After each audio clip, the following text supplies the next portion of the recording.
Hi guys, welcome to your channel. ಇವತ್ತಿನ recipe ಬಂದುಬಿಟ್ಟು ಚಕೋತ ಸೊಪ್ಪಿನ ಸಾಂಬಾರು. ತುಂಬ ಅಂದರೆ ತುಂಬ ರುಚಿಕರ, ತುಂಬ ಚೆನ್ನಾಗಿರುತ್ತೆ.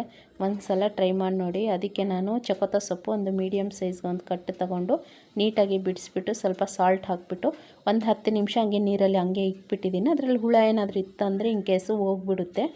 ಇವಾಗ ಅದಕ್ಕೆ ನೋಡಿ ನಾನು ಒಂದು 5 ಟೊಮೊಟೊ ತೊಗೊಂಡಿದ್ದೀನಿ ಮೀಡಿಯಮ್ ಸೈಜು. ಈರುಳ್ಳಿ, ಬೆಳ್ಳುಳ್ಳಿ, ಕೊತ್ತಂಬರಿ ಸೊಪ್ಪು ಜಾಸ್ತಿ ಹಾಕ್ಕೊಳ್ಳೋದ್ರಿಂದ ತುಂಬ ಚೆನ್ನಾಗಿರುತ್ತೆ.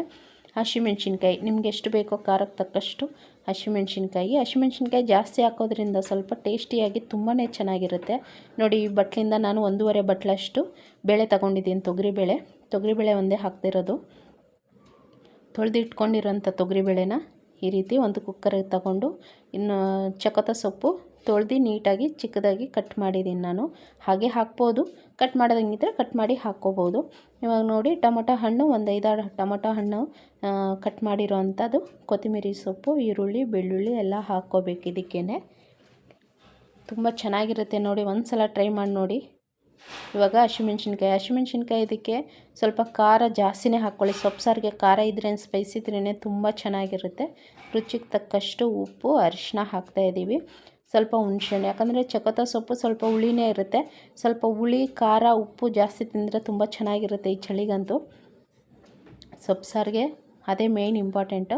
ಇವಾಗ ನೀರು ಸ್ವಲ್ಪ ಒಂದು ಚಮಚಷ್ಟು ಒಂದು ಗ್ಲಾಸ್ ನೀರು ಹಾಕಿಬಿಟ್ಟು ಲಿಡ್ನ ಕ್ಲೋಸ್ ಮಾಡಿಬಿಟ್ಟು ಕುಕ್ಕರ್ ವಿಸಿಲ್ ಹಾಕ್ಬಿಡೋಣ. ಒಂದು 3 ವಿಸಲ್ ಸಾಕು. ಜಾಸ್ತಿ 4-5 ಬೇಡ, ಒಂದು 2-3 ಸಾಕು. ಜಾಸ್ತಿ ಬೆಂದ್ರೂ ಒಂಥರ ಚೆನ್ನಾಗಿರೋದಿಲ್ಲ, ಟೇಸ್ಟ್ ಇರೋದಿಲ್ಲ. ಇವಾಗ ನೋಡಿ, ನಾನು 2 ವಿಸಲ್ ಮಾತ್ರ ಕೂಗಿಸಿದ್ದೀನಿ. ಇವಾಗ ಇದಕ್ಕೆ ನೀಟಾಗಿ ಮಸಿಯೋಣ ಸಾಂಬಾರು. ಇದಕ್ಕೆ ಬೇರೆ ಧನಿಯಾ ಪುಡಿ, ಸಾಂಬಾರು ಪುಡಿ ಏನೂ ಹಾಕಬಾರ್ದು, ಹಾಗೆಯೇ ತುಂಬಾ ಚೆನ್ನಾಗಿರುತ್ತೆ. ಇವಾಗ ನೋಡಿ, ನಾನು ನೀರು ಕಡಿಮೆ ಹಾಕಿದ್ದೀನಿ. ನಾನು ಜಾಸ್ತಿ ನೀರು ಹಾಕೋದಿಲ್ಲ ಸೊಪ್ಪು ಸಾರಿಗೆ. ಸ್ವಲ್ಪ ಗಟ್ಟಿಯಾಗಿದ್ರೇ, ಈ ಹದಕ್ಕಿದ್ರೆ ತುಂಬಾ ಚೆನ್ನಾಗಿರುತ್ತೆ. ಈ ಹದವಾಗಿ ಮಾಡ್ಕೋಬೇಕು ನಾವು. 1-2 ನಿಮಿಷ ಬೇಯಕ್ಕಿಟ್ಬಿಟ್ಟು ಆ ಸೊಪ್ಪು ಸಾರನ್ನ ಮಸ್ತಿರೋ ಸೊಪ್ಪು ಸಾರನ್ನ 1-2 ನಿಮಿಷ ಬೇಯಕ್ಕಿಟ್ಬಿಡೋಣ ನನಗೆ. ಇವಾಗ ನೋಡಿ, ಸ್ವಲ್ಪ ಜೀರಿಗೆ, ಸಾಸಿವೆ, 1-2 ಮೆಂತ್ಯಕಾಳು ಹಾಕಿ ಸೊಪ್ಪು ಸಾರಿಗೆ ತುಂಬಾ ಚೆನ್ನಾಗಿರುತ್ತೆ. 1-2 ಮೆಂತ್ಯಕಾಳು ಒಗ್ಗರಣೆಗೆ ಹಾಕಿ. ಇವಾಗ ನೋಡಿ, ಒಣಗಿದ ಮೆಣಸಿನ್ಕಾಯಿ, ಕರಿಬೇವು, ಬೆಳ್ಳುಳ್ಳಿ, ಒಂದು 4 ಜಜ್ಜಿಟ್ಕೊಂಡಿರೋಂಥ ಬೆಳ್ಳುಳ್ಳಿ, ಈರುಳ್ಳಿ. ಇವಾಗ ಒಗ್ಗರಣೆ ಒಂದು ಕಡೆ ಇದು ಮಾಡ್ಕೊಳ್ಳೋಣ. ಸ್ವಲ್ಪ ಬಾಡಬೇಕು, ಕಲರ್ ಚೇಂಜ್ ಆಗಬೇಕು. ಕಲರ್ ಚೇಂಜ್ ಆದರೆ ಅದು ಒಗ್ಗರಣೆ ಕೊಡೋಣ. ನೋಡಿ ಎಷ್ಟು ಚೆನ್ನಾಗಿ ಕಾಣಿಸ್ತಾ ಇದೆ ನೋಡಿ. ಇವಾಗ ಒಗ್ಗರಣೆ ಆಯ್ತಲ್ವ.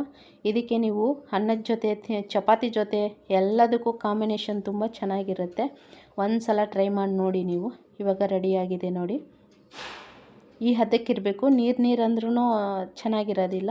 ತುಂಬಾ ಚೆನ್ನಾಗಿದೆ. ಓಕೆನಾ? ನಮ್ಮ ಚಾನಲ್ ಯಾರಾದರೂ ಹೊಸದಾಗಿ ನೋಡೋರಾದರೆ ನಮ್ಮ ಚಾನಲ್ನ ಲೈಕ್ ಮಾಡಿ, ಶೇರ್ ಮಾಡಿ, ಕಮೆಂಟ್ ಮಾಡಿ. ನಿಮ್ಮ ಅನಿಸಿಕೆಯನ್ನು ತಿಳಿಸಿ ನಮಗೆ ಕಮೆಂಟ್ ರೂಪವಾಗಿ. ಓಕೆ, ನಮ್ಮ ಚಾನಲ್ನ ಸಪೋರ್ಟ್ ಮಾಡಿ, ಸಬ್ಸ್ಕ್ರೈಬ್ ಮಾಡ್ಕೊಳ್ಳಿ ನಮ್ಮ ಚಾನಲ್ಲು. ನೀವು ಸಬ್ಸ್ಕ್ರೈಬ್ ಮಾಡಿಕೊಂಡ್ರೆ ಏನಂದರೆ ನಮಗೂ ಖುಷಿ ಆಗುತ್ತೆ, ಒಂಥರ ಪುಷ್ ಮಾಡ್ದಂಗೆ ಇರುತ್ತೆ. ನಿಮ್ಗೆ ಯಾವ ಅಡುಗೆ ಬೇಕು ಅಂತ ನಮಗೆ ಕಮೆಂಟಲ್ಲಿ ತಿಳಿಸಿ, ನಾವು ಮಾಡ್ತೀವಿ. Okay, thank you for watching friends.